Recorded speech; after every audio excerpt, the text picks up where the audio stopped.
It says if we are going to transform America into tomorrow's dominant force, that's their phrase, then it's going to be a long process unless there is a catastrophic and catalyzing event, dash like Pearl Harbor.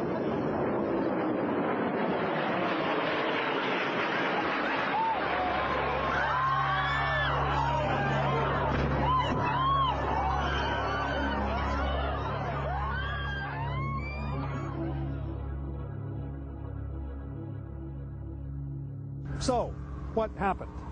Well, September 11th happened, obviously, and George W. Bush had to rethink. But for many of those around Bush, there was no rethink. There didn't have to be.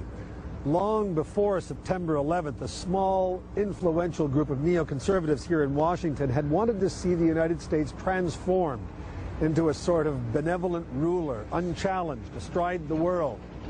And long before George W. Bush was elected, they sat down and they wrote down a manifesto.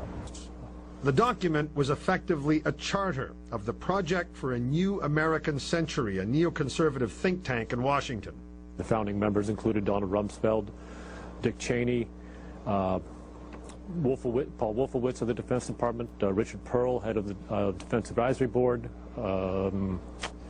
Lewis Libby, Cheney's chief of staff, John Bolton, Undersecretary of State for Arms Control, like Cohen, who's on the Defense Policy Board. Much of what these men wanted is coming true. They urged that the U.S. abandon the anti-ballistic missile treaty. It has.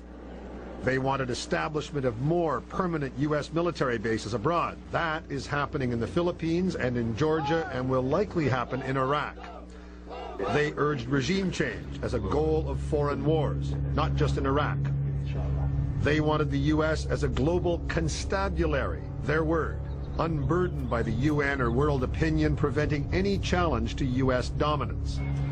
But, they wrote, a year before September 11th, such aspirations are unlikely to be realized without a catastrophic and catalyzing event, like a new Pearl Harbor.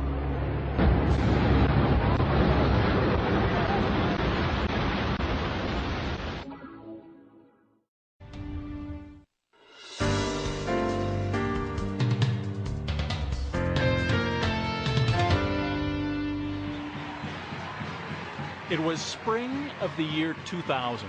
The last U.S. presidential campaign was in full swing, and Texas Governor George W. Bush had wrapped up the Republican nomination.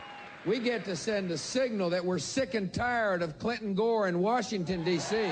He needed a running mate. The Bush family asked an old friend, his father's defense secretary, Halliburton CEO Dick Cheney, to lead the search for the best man. It didn't take long for Cheney to find him. I'm proud to announce that Dick Cheney, a man of great integrity, sound judgment, and experience, is my choice to be the next Vice President of the United States. Mr. Cheney, how do you feel about being picked, sir? Pretty good. Dick Cheney's relationship with George W. Bush has been characterized in many ways: as the president's mentor, his minder, as the man who's really in charge. Not me. What Cheney and those close to him also brought to the White House was an absolute belief that the 21st century would belong to America, and that it would start with the overthrow of Saddam Hussein. Saddam is ousted. You get rid of the top leadership, you get a moderate Ba'athist regime, and a democracy flows out of like water out of a fountain. And not only will democracy flow in Iraq, it'll flow into Syria. Syria will see the light. The Iranians will still see the light. Seymour Hersh is one of America's foremost investigative journalists. He says even before 9/11, Dick Cheney was insistent the U.S. must invade Iraq and begin changing the world. Just go in, it's going to roll over. They believe this. They believe this. Utopian, idealist, crazy. Dick Cheney's moment arrived with those jetliners on September 11th. His plan was now on the fast track. After September 11th, as after the invasion of Kuwait a decade earlier, it was Dick Cheney's job to sell a war against Iraq.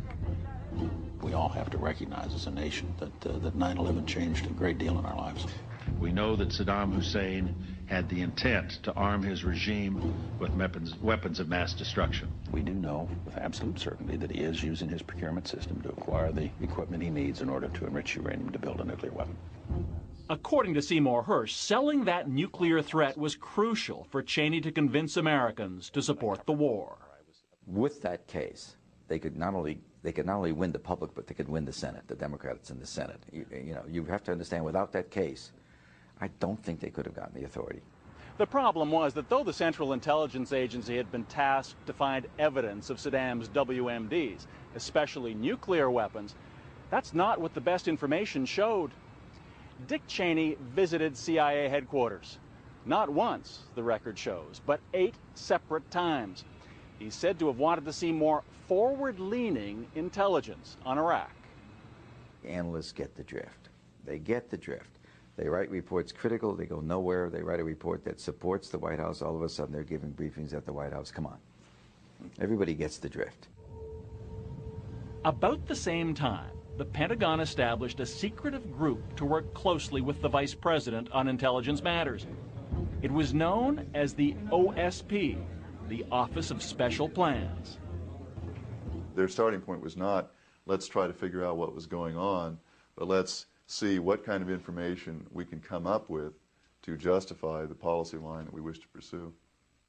Greg Thielman was an intelligence specialist with the State Department who watched the emergence of the OSP. It soon became clear to him what its mission was and who was behind it. Cheney was the driving force behind an orchestrated presentation to the American public of a different version of reality than at least the reality that we saw. In the intelligence business, that's called cherry picking, selecting individual morsels of information that support a certain view.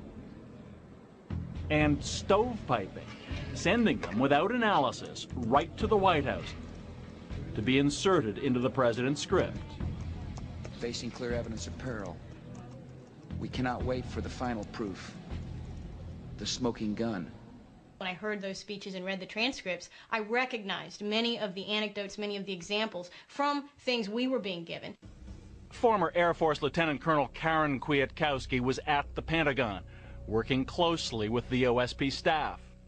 Having seen the intelligence, I knew that this was a manipulation of information. It was cherry-picked information, out of context information, in many cases information presented as confirmed when in fact it had not been ever confirmed by the intelligence community.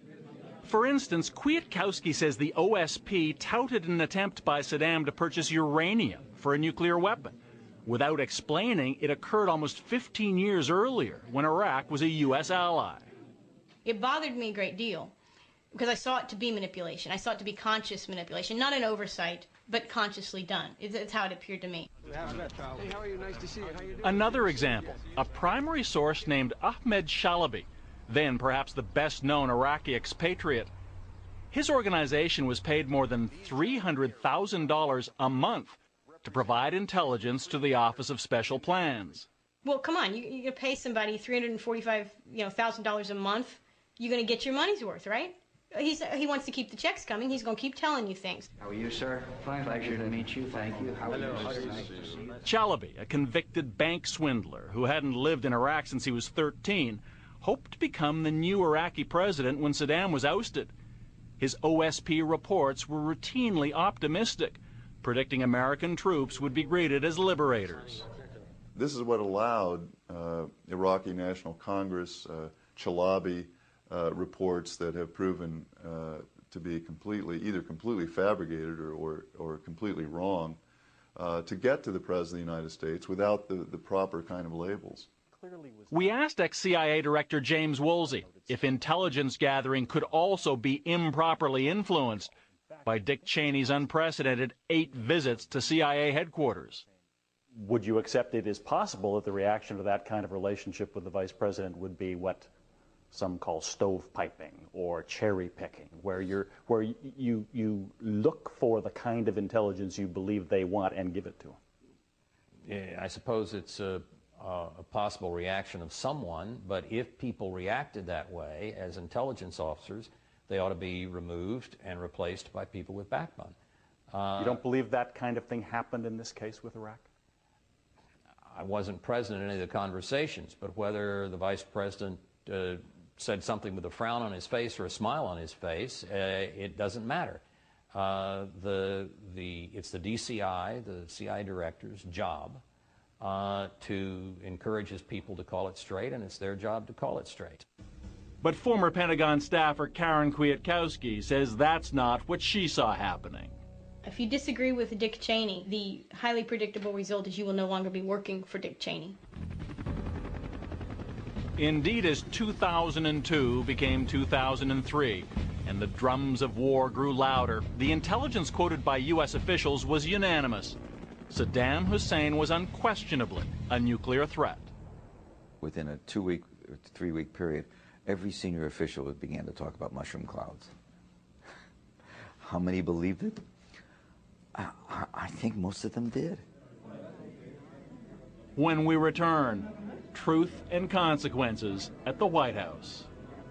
It is essentially the betrayal of our country. It is a treasonous act.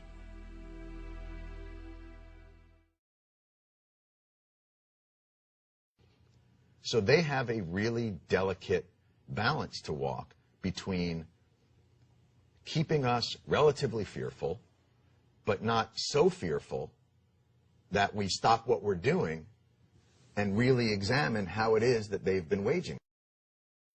There are a lot of people who lie and get away with it. And that we will in fact find weapons or evidence of weapons programs that are conclusive. I don't think we'll discover anything myself. It appears that there were not weapons of mass destruction there. You said you knew where they were. I did not.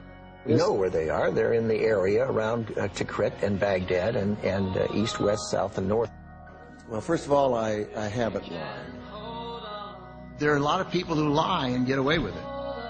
Talking about lies and your allegation that there was bulletproof evidence of ties between Al-Qaeda and Iraq. Was that a lie? Intelligence gathered by this and other governments leaves no doubt that the Iraqi regime continues to possess and conceal some of the most lethal weapons ever devised.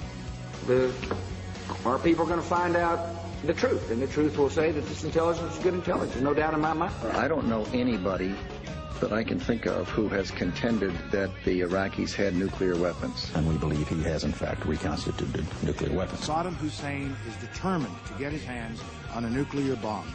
We cannot wait for the final proof. He's got him. He's got him. The smoking gun. He's got him. That could come in the form of a mushroom cloud. Colin Powell didn't lie.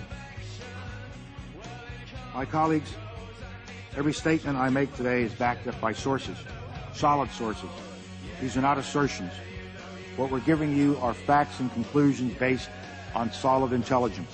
He has not developed any significant capability with respect to weapons of mass destruction. He is unable to project conventional power against his neighbors.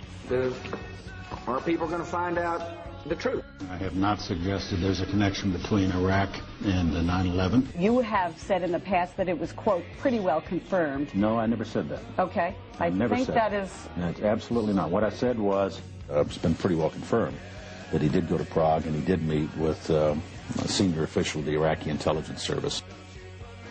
Saddam Hussein aids and protects terrorists, including members of Al-Qaeda. Secretly and without fingerprints, he could provide one of his hidden weapons to terrorists or help them develop their own. What did Iraq have to do with what? The attack on the World Trade Center. Nothing. He said there were three main reasons for going to war in Iraq.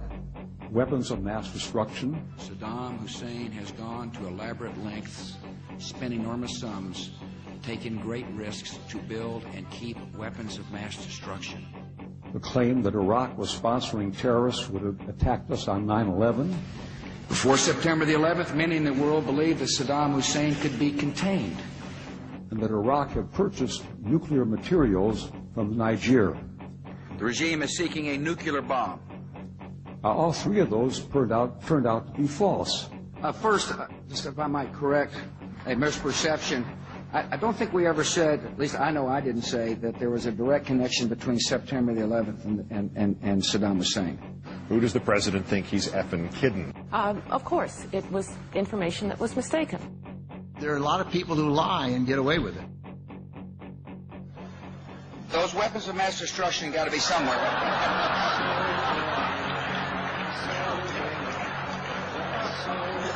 Nope, no weapons over there.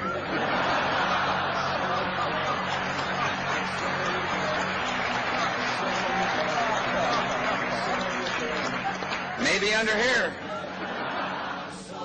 When you have a precedent set like that, and you have somebody, George Tenet, acknowledging in his book that he knew that the administration was deceiving the American people into a situation that is murdering young men and women from this country and others, that George Tenet and Dick Cheney and Condoleezza Rice and George Bush et al. should be in fucking jail.